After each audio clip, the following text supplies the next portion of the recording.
This is a stylish witch. She lives in a giant moving apartment. A boy accidentally walked in, but the witch didn't eat him because the boy had a special talent. He could write horror stories. The witch told the boy to tell her a bedtime story every night or she would turn him into a toy doll. When listening to stories, the witch sprayed a strange perfume and her pupils glowed with a strange light. The stories couldn't have a happy ending because that made her angry. Only a tragic ending could make the witch feel satisfied. But that day, the witch's cat tore the boy's storybook into pieces. He was doomed. The boy found a girl who was also trapped in the apartment, and they planned to escape together. In an old book, they found a recipe for a potion that could make the witch sleep. When the witch went out, they sneaked into her garden, they followed the recipe, picked the herbs, and finally made the sleeping potion. That night, they made a nice dinner for the witch and mixed the sleeping potion into her drink. But then, something strange happened. The potion reacted with the drink and turned a bright green color. But all of this was seen by the invisible Sphinx hiding nearby. The witch had already lost her patience, so the girl had to bring out the food first. Her nervous face made the witch suspicious. The boy dumped the drink, trying to make a new one, but the sleeping potion had vanished. Soon, it was story time again.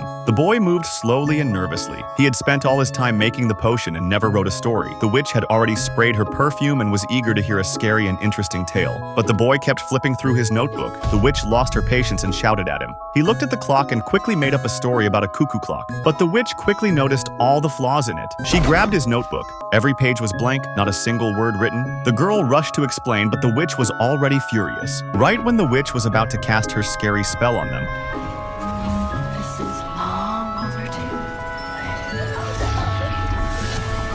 she suddenly fainted. The Sphinx had secretly put the sleeping potion into her perfume bottle. Turns out, he was also one of the poor souls trapped in the apartment. The boy slipped the cat into his backpack, and the two of them rushed out the door. Outside was an endless forest, and they happily ran into the woods together. The girl suddenly noticed the same lilies from the garden growing on a tree. She tore off the bark, and underneath was the wall of the apartment. It turned out they were still inside the apartment. Just then, an evil unicorn came charging out.